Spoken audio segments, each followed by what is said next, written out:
Estamos de regreso en Conversando la Noticia, conversando precisamente con Jessica Bengoa, quien ha tenido la gentileza de quedarse con nosotros en el segundo bloque para seguir conversando sobre el movimiento de los empleados públicos. Acuso recibo la llamada telefónica que nos hicieron en el intertanto, entre el primer y segundo bloque, de un señor que se lamentaba fuertemente respecto a que, claro, los funcionarios públicos están negociando, pero que otros sectores desposeídos no logran nada de parte del gobierno, ni reajuste, ni ninguna cosa. Ahí la respuesta es organizarse, ¿no? Formar un sindicato, porque Mira, finalmente el que gana es el que se organiza acá. así es, efectivo. Nosotros hemos dicho en distintas oportunidades de que aquí la importancia del sindicato y de la organización de los trabajadores. ¿Por qué?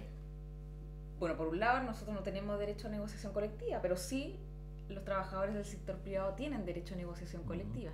Una vez que tú formas tu sindicato, puedes iniciar inmediatamente una negociación colectiva con tu empleador para poder negociar este tipo de beneficios que hoy día justamente el sector público está negociando con el Estado como empleador.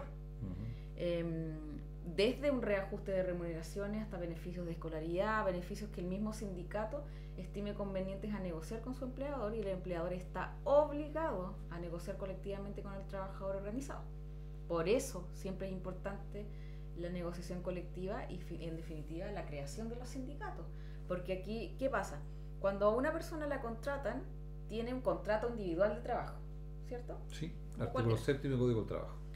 Pero en el momento que se crea el sindicato y tú comienzas a negociar colectivamente, se inicia una negociación de un contrato colectivo de trabajo, en donde tú negocias todos estos beneficios y mejores condiciones, no solamente de remuneracionales, sino de beneficios para tus familias. Incluso hemos visto seguro, distintas cosas que el mismo sindicato estime conveniente negociar.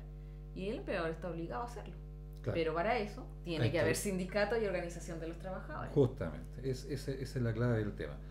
El diario La Tercera, estoy aquí con el sitio web del diario La Tercera, estaba mencionando justamente la fecha 26, hoy día, 26. Hoy día. Diputados aprobaron reajuste y bono por 1.700 millones para el sector público. Dice, en la madrugada de ayer, Gobierno y CUT acordaron el reajuste de 6%, que fue rechazado por los funcionarios del Estado. Convocaron a paro, movilización que seguiría hoy. Pregunta, ¿hasta cuándo se prolonga la movilización? Pero antes de eso, la respuesta a la pregunta anterior, Jessica, ¿se conversa con el gobierno del impacto económico que puede tener eventualmente, como conversábamos en la inflación o en el despido o en la producción o en los impuestos, en fin? ¿Se conversa también de las consecuencias de un reajuste determinado con el gobierno? Sí, mira, la verdad que más que conversar cómo afecta el tema de la economía, nosotros siempre hemos dicho por qué los trabajadores tenemos que postergar nuestras demandas por el tema económico. Esa es la excusa. Claro. Y la excusa que nos han entregado por años anteriores y anteriores. Claro, cuando está bueno, dice para qué van a negociar. Para qué van a negociar. Cuando está malo, no es el momento. Claro, entonces el tema es que una vez más se posterga a los trabajadores de Chile, a los trabajadores del Estado de Chile por lo demás. ¿Por qué? También bajo la excusa de la desaceleración, excusa que tuvieron también varios para despedir a muchos trabajadores en distintas empresas. Tengo entendido que Cervecería Austral es una de ellas. No he tomado contacto con su sindicato, pero entiendo que así ha sido, bajo esa excusa. Entonces, el tema es ¿hasta cuándo? ¿Hasta cuándo postergamos a los trabajadores de Chile? ¿Hasta cuándo entregamos migajas como la última, pensando en lo que hablaba el caballero? Está bien, hay que negociar colectivamente, hay que organizarse en el sindicato, pero también el Estado, y en este caso el Parlamento, aprobó un reajuste al 2015 recién de 250.000 pesos, cuando ya hace 7 años estábamos hablando que ese era una condición y una condición para poder tener al menos una calidad de vida. Hace 7 años. Hoy día la Fundación Sol ya ha planteado que debería estar cercano a los 315, 320.000 pesos. Entonces, nuevamente ahí volvemos al punto anterior. Nos estamos equivocando en términos desde la mirada política de cómo resolver los temas de la sociedad. Hoy día no es posible una familia que viva con un sueldo mínimo en una región como la nuestra, en donde el costo de vida es altísimo. Claro. Nuestros jubilados que por lo demás se van con 1/3 de su remuneración en edad activa, Súmale a eso en el sector público que se te elimina la zona porque no es imponible, Sí. otra demanda que hemos peleado por años y que tampoco en esta oportunidad ha sido tomada en cuenta. Imagínate en el sector privado en donde ni siquiera hay asignación de zona. Pero, perdón, si la zona fuera imponible, pregunta, y disculpen lo brusco de la pregunta, ¿qué le importa al gobierno si sale del bolsillo del trabajador? Porque ahí está el tema que nosotros hemos dicho, que queremos imponibilidad con cargo al fisco. Para no perder liquidez. Ahí está ahí está el tema. Claro, es pesa bastante eso. Pero porque no es posible perder liquidez, pues el tema de los mismos bonos, las asignaciones, la mayoría de nuestros sueldos no es imponible. Bienio, bono, asignación de zona. Nuestro sueldo base es en algunos casos menos que el sueldo mínimo. Que tampoco debería ser. Y que incluso también nos afecta. Por ejemplo, nos dábamos cuenta de una situación un tiempo atrás: si un funcionario público fallece, la viuda en este caso tiene derecho a una indemnización por el seguro que nos entregan. El seguro es calculado en base al sueldo base. O sea, prácticamente nada. Es nada, además encima la viuda recibe creo que un 70%, o sea, con suerte, nada. Claro. Y entonces tú dices, bueno, acá hay que revisar una serie de situaciones que están ahí pendientes.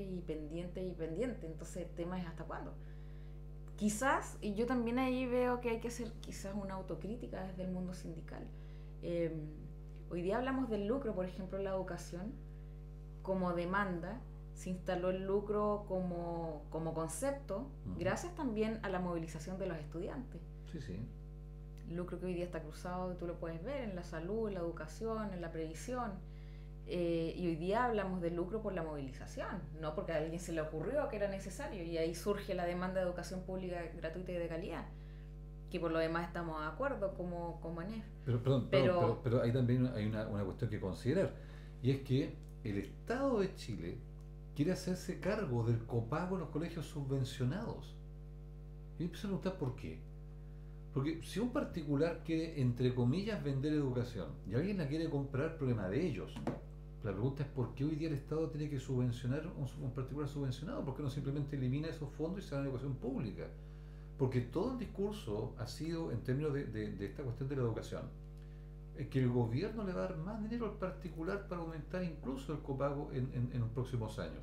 Entonces, ¿cómo se explica aquello?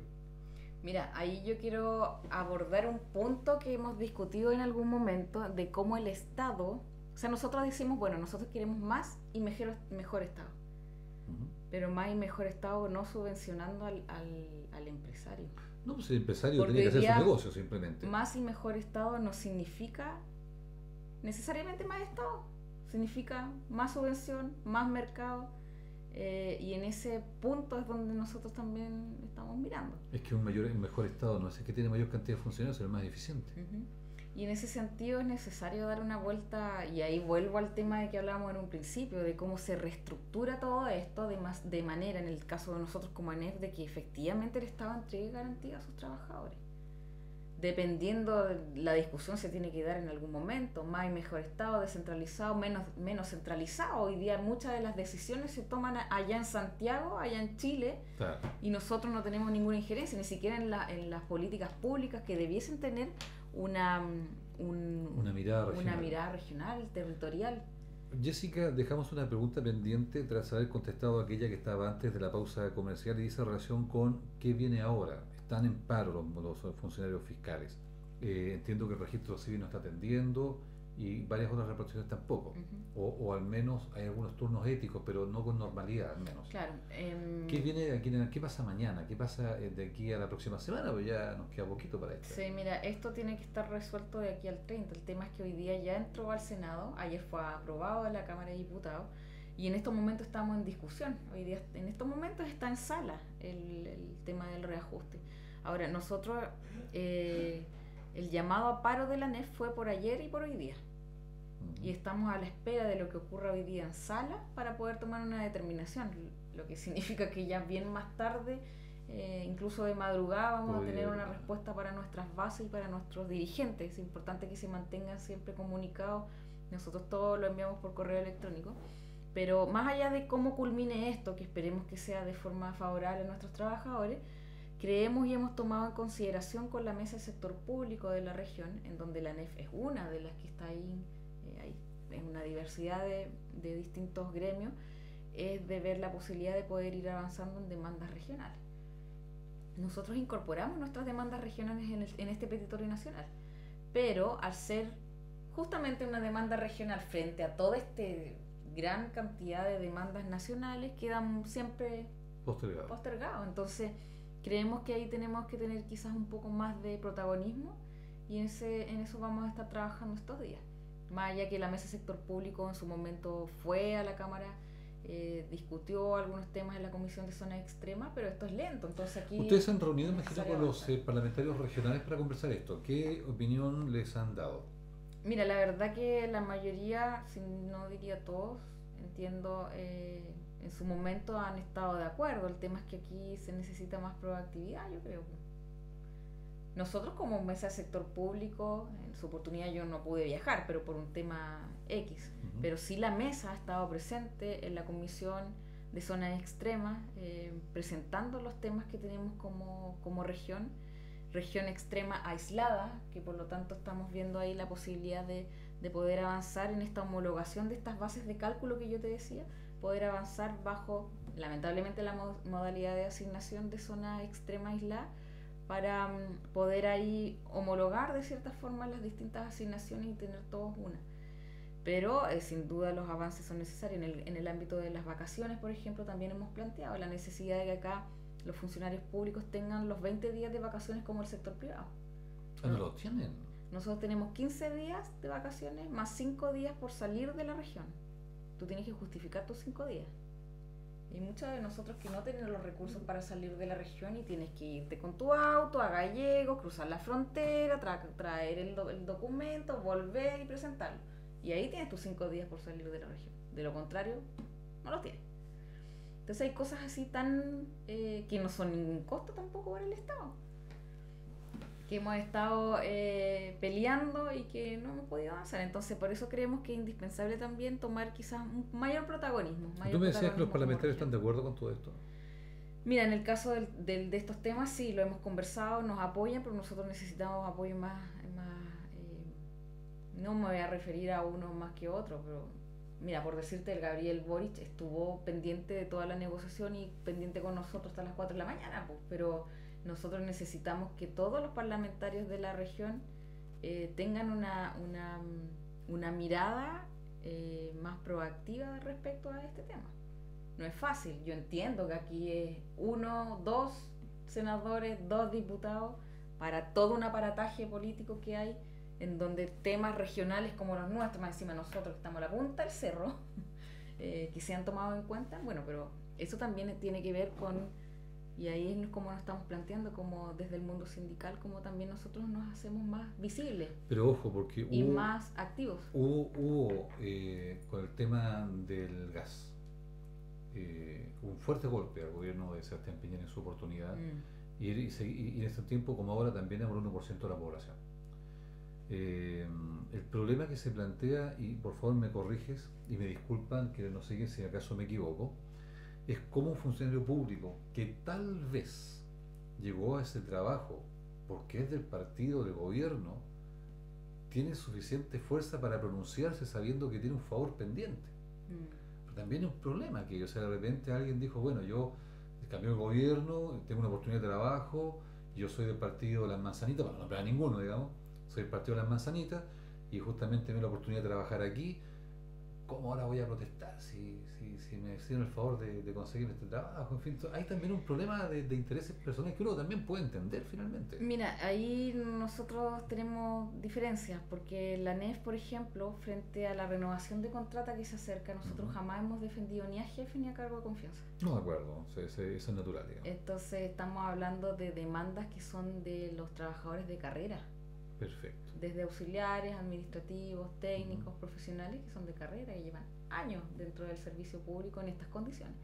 Entonces, en ese sentido, yo creo que no se genera ese tipo de situación.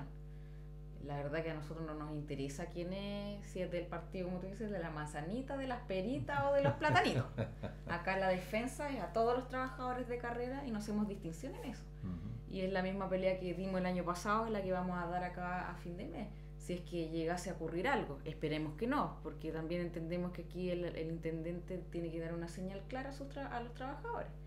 Cuando ustedes, por ejemplo, negocian como sector público estos reajustes de condiciones laborales con el gobierno, ¿hay una fecha determinada para hacerlo o ustedes están todo el año haciéndolo hoy?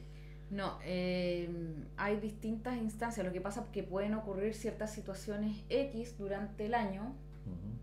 Mira, hay una diversidad de conflictos que pueden ocurrir, desde un honorario que pueda ser despedido a mitad de camino, o un contrata, pero no ocurrió. Ocurrió dos casos a principio de año, y que fue el inicio, lamentamos, de nuestra relación con el actual intendente regional, y no pudimos revertirlo, ni siquiera a través de los recursos de protección. Pero se generan conflictos, hay situaciones también de sumarios administrativos, hay distintas situaciones que se van generando en el año, pero esta discusión del reajuste a nivel central se inicia en el mes de agosto, cuando se empieza a reunir la mesa, generar para ver el presupuesto del año siguiente y ver el proyecto. Pero nosotros como mesa del sector público trabajamos todo el año. De hecho, la mesa del sector público fue, si no me equivoco, en el mes de junio, a la Cámara a ver y a presentar los temas de nuestro sector acá en la región. Y es un trabajo que se hace durante todo el año. Como ANEF también nosotros iniciamos este periodo en el mes de octubre, la nueva directiva, y ya empezamos a trabajar nuestro plan de trabajo para lo que queda de año y ya para el 2015 y 2016. Perdón, pero aquí pero también... la idea es hacer un trabajo continuo durante el año. De acuerdo, pero aquí también esto se va combinando con otras situaciones que se van dando. Sí, por lo demás, estamos insertos en la coordinadora Norma FP, estamos trabajando con la mesa por el fortalecimiento de la educación pública. No, está bien, pero voy al hecho, por ejemplo, de la situación que se da como en la política nacional. Estamos en 8 o 9 meses más o menos del gobierno de la señora Bachelet. Próximo año estaremos, entre comillas, en la mitad del proceso prácticamente. Al principio de 2016 estamos en la mitad del camino. Del marzo de 2016 hacia adelante se empieza a salir del gobierno, ya en la otra mitad, y empiezan ya las apuestas por las nuevas candidaturas, algunos senadores y diputados que se renuevan, vienen las elecciones a alcaldes y concejales de la municipalidad, y ahí es donde las autoridades empiezan también a acordarse los empleados públicos para el voto, para el apoyo, para la campaña. Yo creo que finalmente, como suele ocurrir en muchos sectores, en distintos países, no solamente en Chile, es la mejor oportunidad para negociar cuando viene el proceso de las elecciones, donde empiezan a comprometerse por escrito de algunas situaciones particulares, porque para qué estamos con cosas, todos sabemos, particularmente en Magallanes, que el viento se lo lleva todo. Y ese es el momento más delicado, donde la contraparte hoy día empieza a necesitar, porque hay que recordar que el voto es voluntario. Los empleados públicos son una cantidad importante. Sí. Entonces, bueno, perfecto, o sea, nosotros votamos pero cúmplame esta parte de la ley, porque la gente también debe, que nos está siguiendo, muy amablemente por cierto, cuestión que siempre agradecemos, debe entender que lo que Jessica Bengoa, que es presidenta regional de la ANEF, está planteando en representación de todos aquellos que fueron parte de los empleados públicos, no es algo sino simplemente que la ley se cumpla, lo que es bastante extraño. Le está pidiendo al Estado de Chile, que hace las leyes, que cumpla las mismas leyes que está promulgando. Por lo tanto, no está pidiendo nada extraordinario, lo que es fantástico.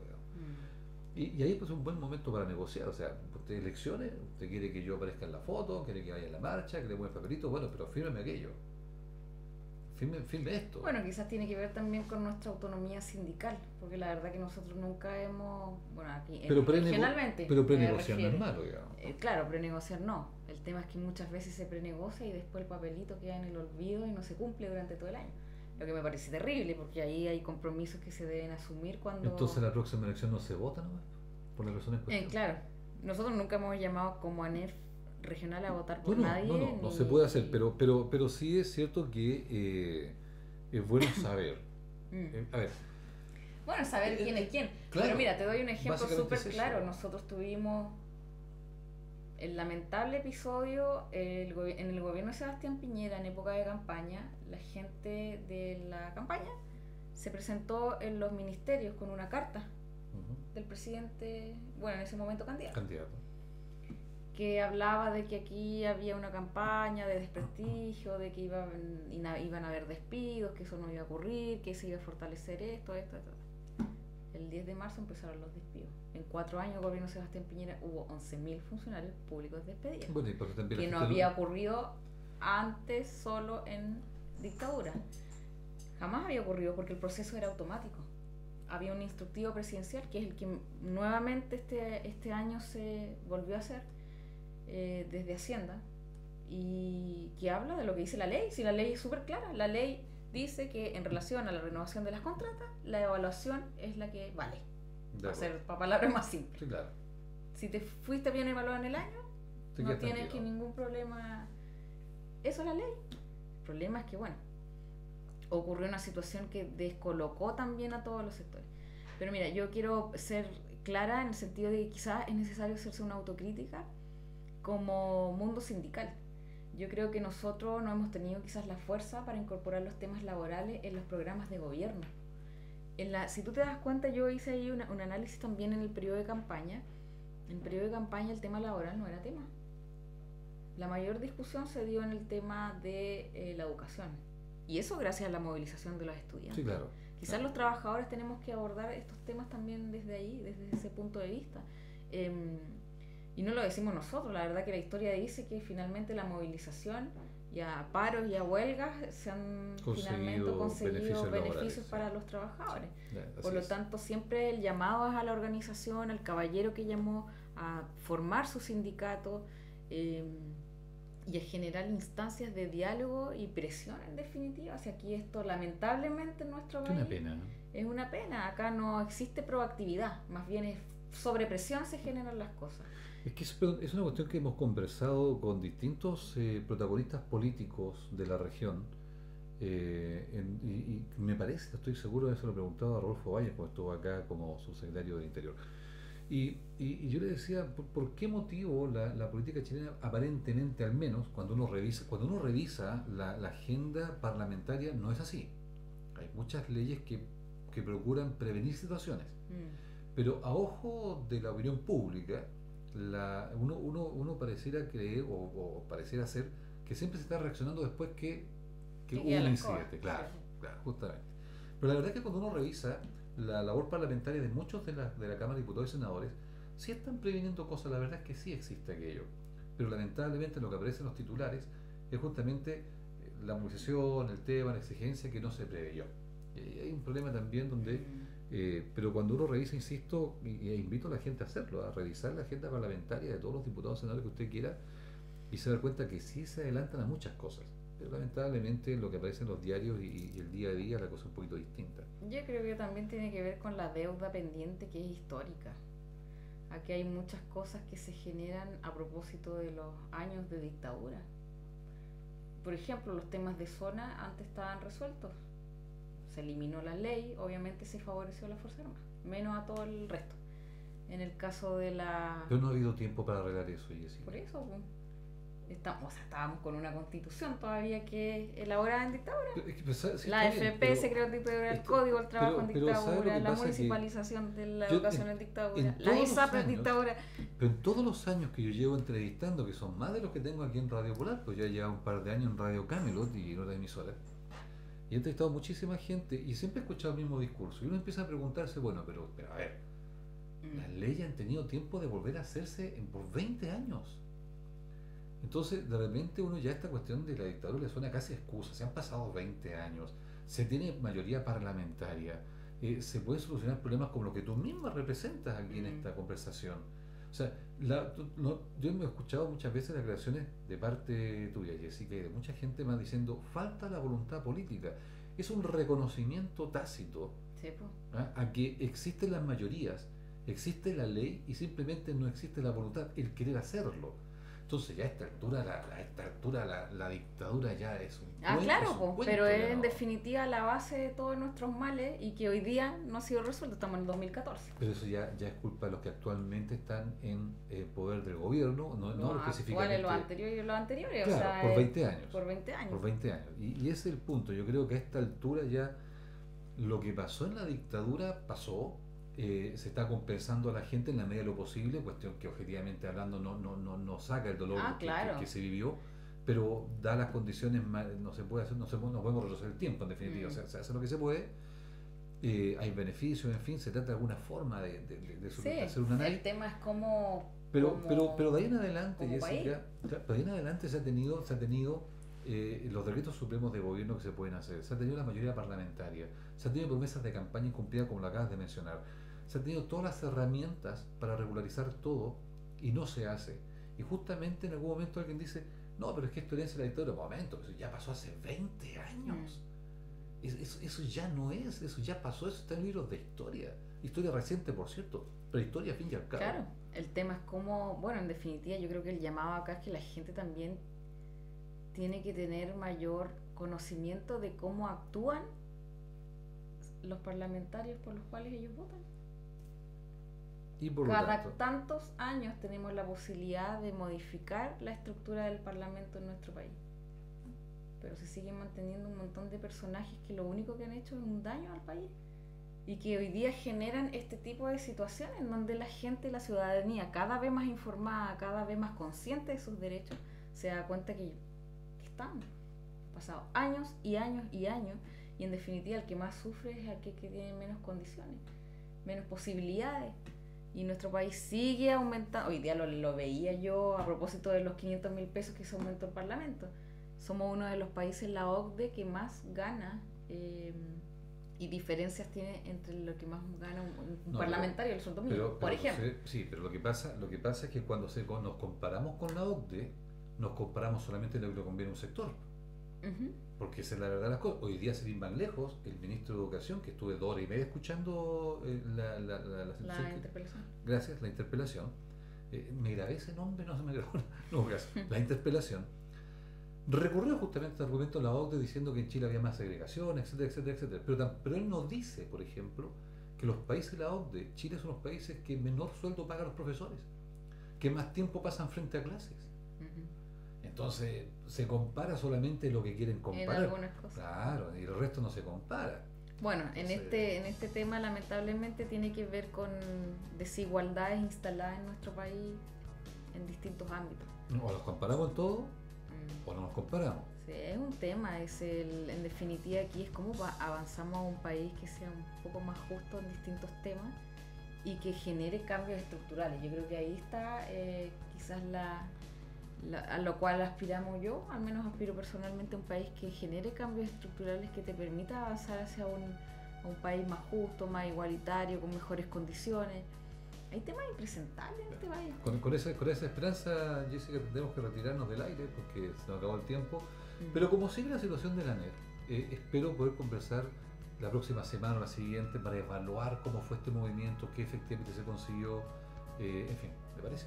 Sí, pues, me parece. Muchas gracias igual por la invitación. No, y gracias y por nada, la buena voluntad esperar de estar a lo que ocurra de aquí a unas horas más. Bueno, la negociación anterior terminó a las 4 de la mañana. Espero que hoy día no sea esa la situación, pero bueno, vamos a estar alertas y aprovechar los micrófonos de Radio Popular para decirle a nuestros dirigentes que estén también alerta, informados, que en cuanto tengamos la información sea mejor. Gracias por la buena voluntad, no solamente de venir, Jessica, como siempre has tenido, sino que además de quedarte con nosotros un poquito más. Muchísimas gracias por aquello. Bueno. Y a ustedes en sus casas también gracias por estar con nosotros cada noche en Conversando la Noticia, particularmente esta ocasión que hemos conversado un tema que a todos nos interesa, porque de una forma u otra nos vemos afectados cuando los empleados fiscales se movilizan, por razones que, como ustedes ya han visto, no es sino simplemente pedir aquello que la ley establece y que lamentablemente no se cumple. Gracias por estar con nosotros y si Dios quiere, en esta última semana de noviembre nos volvemos a encontrar mañana jueves, si mal no recuerdo, mañana, ¿cierto?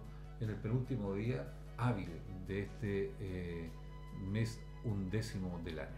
Gracias por estar con nosotros y si Dios quiere mañana le daremos la bienvenida diciéndole bienvenido justamente a Conversando en la Noticia. Gracias y muy buenas noches.